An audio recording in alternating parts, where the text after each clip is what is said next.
e pode ser chamado para entrar no time principal do Real Madrid por Zinedine Zidane. Matéria de hoje do AS. Madrid acerta valor para fechar, para contratar o Renier e para reforçar o Castilla, que é o Real Madrid B, até o final da temporada. Na Espanha, se comenta que o Real Madrid vai oferecer 30 milhões de euros por este jogador que completará 18 anos agora no mês de janeiro. E aí ele pode ir.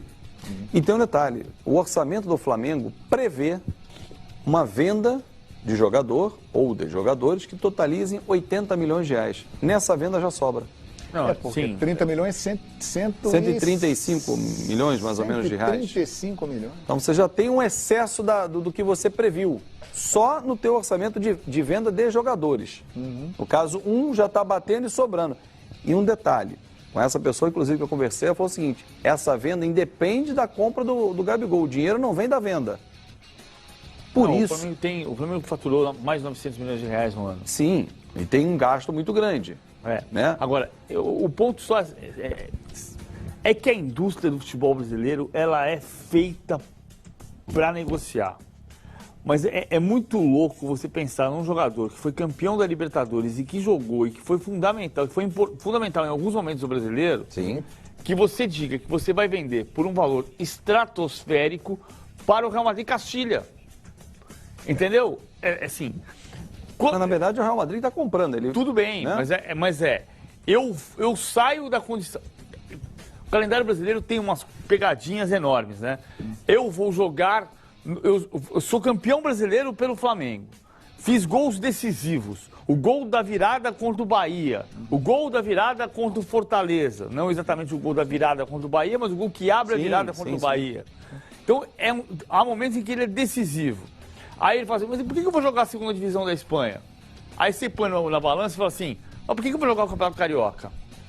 Mas entendeu que quando você diz, você tem um jogador que 17 anos, Seleção Olímpica do Brasil. Sim, se apresentou hoje, inclusive. Por que é que ele tem que jogar na segunda divisão da Espanha? Então, você compra, eu fico no Flamengo, que é meu clube, não jogo a segunda divisão da Espanha e vou me apresentar no Real Madrid depois. O Flamengo deveria segurar ou tem que vender? A estrutura do futebol brasileiro não permite isso que eu estou dizendo. Sim, não permite. Mas é uma loucura você dizer, vou vender a minha principal referência da juventude para a segunda divisão da Espanha. Deveria vender ou tem que segurar? Talvez, não, eu acho que para mim, João, tem uma questão que é importante. A adaptação cultural, ela faz diferença.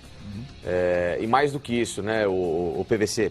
Tem também hoje, né, na estrutura desses grandes clubes, e você melhor do que ninguém sabe disso, de que a adaptação ao que vem sendo feito no profissional, no Castilla, no Barcelona B, em tantos outros, ela faz uma diferença para que quando o atleta for solicitado ao time principal, ele já esteja um pouco mais preparado para evitar a decepção. Então, talvez aí para ele seja uma vantagem de ir mais cedo, conhecer o terreno, conhecer o ambiente. Às vezes você tem um contato com o time profissional numa hipotética Copa do Rei, que o Real Madrid possa avançar de fase, às vezes joga com um time menor, né? Então, vai indo em pílulas, entrando num time que já trouxe e já teve algumas decepções com contratações assim. O Odegaard foi um exemplo. O que eu estou querendo dizer, em outras palavras, é assim, é que quando o campeão brasileiro, o time de maior orçamento do Brasil, que está se tornando competitivo em termos de mercado, admite que vai vender para um clube, não é um clube, ok, é o Real Madrid, para um clube da segunda divisão da Espanha, a gente está admitindo que nós somos a terceira divisão do mundo.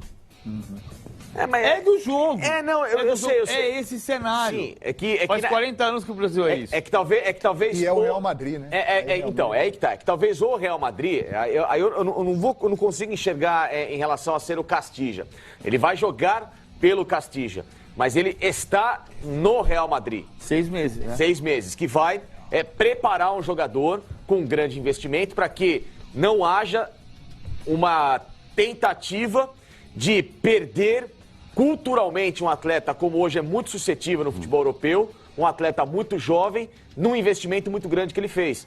Porque hoje, no Real Madrid, talvez exista, não vou dizer uma frustração, não é a palavra, João, mas Talvez um entendimento de que possa ter havido pressa em relação ao Vinícius Júnior. Poderia ter ficado mais tempo no Castilla, mas ter tido mais um contato, um aprendizado, uma melhora técnica fundamental. Não parece isso não, Facincani. Não parece porque ele está jogando. Ele entra e sai, joga a Champions League, como o caso do Rodrigo. Ele está jogando. A gente imaginou, a gente passou o início de dezembro dizendo que o Zidane queria emprestar, que queria no início desse semestre emprestar para um clube de segunda divisão, um time menor da Espanha. O Zidane deu uma entrevista dizendo que não queria emprestar, que ele não estava no melhor momento dele, mas queria jogar. Sim. Na sequência ele voltou a jogar. É que ele abriu mão do Mariano Dias. Né, também, então você tem duas vagas abertas para que a molecada jogue. Mas ele abriu mão do Mariano Dias e não do Vinícius Júnior, que se dizia. O que está acontecendo é que o Real Madrid... Não estou dizendo que o Vinícius não é bom jogador, ele precise de... O que está acontecendo incrivelmente é que num país que há muito tempo, como o Brasil, discute a formação dos seus jogadores, o Real Madrid está montando a seleção brasileira sub-20. E é isso mesmo, Vinícius Júnior, Rodrigo e Renier. Rodrigo Renier. Assim, o Brasil não revela mais. Temos um grande problema na formação dos jogadores brasileiros. O Real Madrid vem para que leva os O futuro do Real Madrid será brasileiro. Provavelmente incrível. Será brasileiro. É incrível. E o que eu estou discutindo só não é isso. É claro que há 40 anos, o que se transformou no futebol brasileiro, o que piorou o futebol brasileiro, de muitas coisas que pioraram, da nossa falta de desenvolvimento teórico, da nossa falta de desenvolvimento coletivo. Mas o que mais atrapalhou o futebol brasileiro nesses 40 anos foi o êxodo. Então, quando você passa a ter... É o exemplo que eu vou lembrar de novo do Ajax. No começo da temporada 18-19, o Ajax recebeu uma proposta de 30 milhões de euros da Roma pelo David Neres. O Ajax tinha um orçamento anual de 85 milhões de euros, o que ia bater, pela cotação de hoje, 8 vezes 5, 400 milhões de reais. Mas na época eram 300 milhões de reais no máximo. E o Ajax disse, não, eu não vou vender o David Neres, porque eu preciso do David Neres para fazer uma grande campanha na Champions League.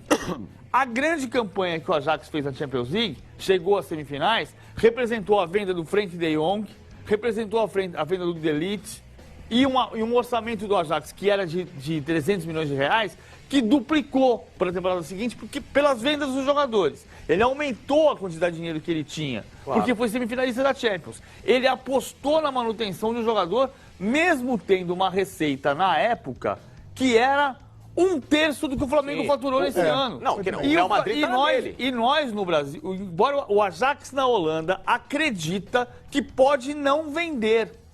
E nós no Brasil, porque nós estamos acostumados há 40 anos, porque o Brasil entende que é um país exportador, o Brasil vende para o Real Madrid a seleção brasileira olímpica. Perfeito. Olha aqui, nós temos números do Renier na primeira temporada dele como jogador profissional, que foi a de 2019.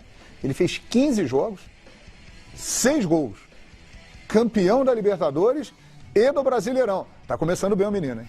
Tá começando muito bem. E se você olhar, João, os últimos 2 anos, 2 anos e meio do Flamengo, passou da casa de 400 milhões em venda. É impressionante. Vinícius Júnior, 140 milhões, 130 agora, vamos arredondar para baixo, 270 milhões.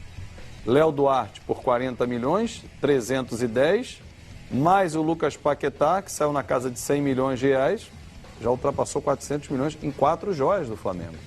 Lucas Paquetá, inclusive, que virou moeda de troca agora no Milan, né? O Milan está tentando, nessa janela de inverno, fazer negócio com o próprio Paquetá e pode oferecê-lo até o PSG na troca.